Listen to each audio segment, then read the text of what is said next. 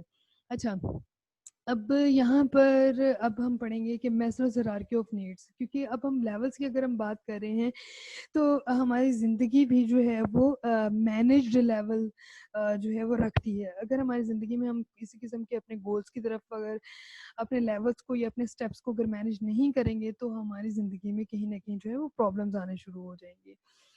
تو یہاں پر جو ہے وہ دکھایا گیا ہے کہ کس طرح انسان جو ہے وہ اسٹیپ بائی اسٹیپ اور لیول بائی لیول جو ہے وہ اپنی زندگی کے گولس کی طرف بڑھتا رہتا ہے.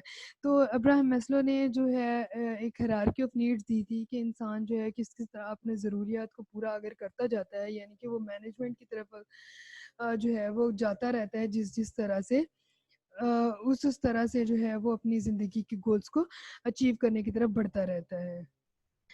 So, in order to better understand what motivates human beings, Maslow proposed that human needs can be organized into a hierarchy. This hierarchy ranges from more concrete needs such as food and water to abstract concepts such as self-fulfillment. According to Maslow, when a lower need is met, the next need on the hierarchy becomes our focus of attention. See, this is how the کہ ایک انسان جو ہے جب اپنی ایک need کو فلفل کر لیتا ہے, ایک نیڈ کو اٹین کرنے میں مینیج جو ہے وہ کر لیتا ہے, تو اس طرح سے اس کے جو گولز ہیں وہ اس کے جو فوکس آف اٹینشن جو ہے وہ ہائر ہیرارکی کی طرف جانا شروع ہو جاتا ہے. تو سب سے پہلے اس میں ہمارے پاس آتا ہے, ہم ہیرارکی میں جو ہے سب سے پہلے لوئر لیول سے ہم سٹارٹ کریں گے کہ کس طرح, کیونکہ ہم کنکریٹ نیڈس سے ہم کانسیپچول نیڈس کی طرف جائیں گے. ٹھیک ہے, اب اس میں اس کی نیڈس کا مطلب اس نے یہ بتایا کہ کس طرح سے ہیومن بینگ جو ہیں وہ اپنی بہت بیسک نیڈ سے لے کر پھر جو ہے وہ ایکچوئل نیڈس یا کانسیپچول نیڈس کی طرف انسان جاتا ہے. سب سے پہلے اس میں ہمارے پاس آ جاتی ہیں فزیولوجیکل نیڈس. فزیولوجیکل وہ نیڈس ہوتی ہیں جو کہ انسان کی بایولوجیکل نیڈس ہوتی ہیں. ٹھیک ہے, بہت بیسک اور نیسیسری نیڈز ہوتی ہے to live a human life, جس میں ہمارے پاس سب سے پہلے آ جاتا ہے پانی, خوراک, ہوا, نیند, اور جو ہے وہ ریپروڈکشن کا جو پروسیجر ہوتا ہے. پھر اس کے بعد ہمارے پاس آتی ہے سیفٹی نیڈس. سیفٹی نیڈس میں ہمارے پاس آ جاتی ہیں نیڈز آف شیلٹر, سیکیورٹی کی نیڈز, امپلائمنٹ کی نیڈز, ہیلتھ اور پراپرٹی کی نیڈز. لیکن سب سے پہلے جب ایک انسان جو ہے فزیولوجیکل نیڈ سے نکلے گا, یعنی کہ روٹی کپڑا سے نکلے گا, تو ہی جو ہے وہ اپنے لیے ایک ادر گول سیٹ کرے گا. ٹھیک ہے, وہ پہلے اپنے آپ کو ان فردر سٹیپس کی طرف لے کے جائے گا جو کہ اس کو فزیولوجیکل نیڈس کو گیٹ کرنے میں اس کو ہیلپ فل ہوں. ٹھیک ہے, فزیولوجیکل نیڈس کو آرگنائز کر سکیں فار دیٹ پرٹیکولر پرسن. پھر اس کے بعد ہمارے پاس آ جاتی ہے سیفٹی نیڈس. سیفٹی نیڈس وہ نیڈس ہیں جو کہ ہماری ان نیڈس کے فلفل ہونے کے بعد آتی ہیں, جس میں ہماری سیکیورٹی آ گئی, شیلٹر آ گئی, رہنے کے لیے مکان چاہیے, جو ہے وہ کھانے پینے کے لیے نوکری چاہیے, پراپرٹی چاہیے, ہیلتھ چاہیے. So these are the things which comes under the safety needs. اس کے بعد ہمارے پاس آ جاتی, جب یہ دو نیڈس ہماری فلفل ہو جاتی, پھر انسان موو کرتا ہے لو اینڈ بلونگنگنیس کی نیڈس کی طرف, جس میں ہمارے پاس آ جاتی ہے کہ انسان فیل کرتا ہے جب یہ دو نیڈس پوری ہو جاتی کہ اب اس کے پاس ایک فیملی ہو, اس کے سبلنگز ہوں, اس کے پاس فرینڈ شپ ہو, اس کے پاس وہ لوگ ہوں جو اسے سینس آف کنیکشن دے. ٹھیک ہے, پھر اس کے بعد آ جاتی ہے سیلف اسٹیم. جب ایک انسان کی تینوں نیڈس پوری ہو جاتی ہے تو پھر انسان اپنے اوپر کام کرنا شروع کرتا ہے, اپنی سیلف اسٹیم کو انکریز کرنے کے لیے اور اپنی سیلف اسٹیم کو بوسٹ اپ کرنے کے لیے, خود کو اسٹرینتھن کرنے کے لیے, اپنے فریڈم کے لیے پھر انسان کام کرنا شروع کرتا ہے. ٹھیک ہے, سیلف رسپیکٹ کے لیے کام کرنا شروع کر دیتا ہے. پھر اس کے بعد آ جاتی ہے ہمارے پاس سیلف ایکچوئلائزیشن. تو سیلف ایکچوئلائزیشن میں وہ نیڈز آتی ہیں جس میں انسان جو ہے اپنی فل پوٹینشیل پر جا کے کام کرنا چاہتا ہے. یعنی کہ انسان جو ہے اپنا فل اٹینشن، اپنی فل پوٹینشیل جو ہے وہ اچیو کرنا چاہتا ہے. سو ان نیڈز کے جو ہے وہ کچھ ہمارے پاس کی ورڈز ہیں. یعنی کہ ایک انسان جو ہے وہ پہلے بالکل بایولوجیکل بیسک نیڈس کو فلفل کرتا ہے، پھر سیکورٹی نیڈس کو، پھر انٹیمیسی کی نیڈس کو فلفل کرتا ہے، پھر فیلنگ آف اکمپلشمنٹ جس سے اسے احساس ہوتا ہے ایٹ دا فورتھ اسٹیج کہ ہاں ٹھیک ہے اب میں نے کچھ سینس آف اچیومنٹ اس کے پاس آتی ہے کہ ہاں ٹھیک ہے میں نے اب اپنے آپ کو کچھ بنا لیا ہے. پھر اس کے بعد کیا ہوتا ہے کہ اچیونگ ونس فل اٹینشن، پھر انسان کے لیے جب وہ کانسیپچول نیڈ کی آخری لیول پر تک پہنچتا ہے جسے سیلف ایکچولائزیشن بولا جاتا ہے، تو اس میں یہ ہوتا ہے کہ انسان کو اپنے انسان ہونے کا مطلب پتہ لگنا شروع ہو جاتا ہے. ٹھیک ہے کہ میں آخر کیا ہوں یا میرا انسان ہونے کا مقصد کیا ہے.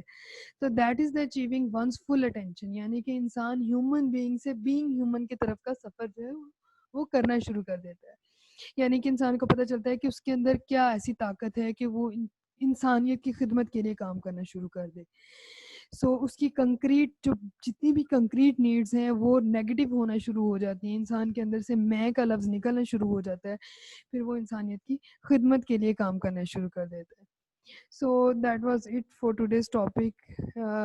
In the next topic, we will study about that how the human productivity can be increased. ٹھیک ہے، امپلائز جو ایک آرگنائزیشن میں کام کر رہے ہوتے ہیں ان کی پروڈکٹیوٹی کو کس طرح سے بڑھایا جا سکتا ہے. Take care of yourselves and اللہ حافظ.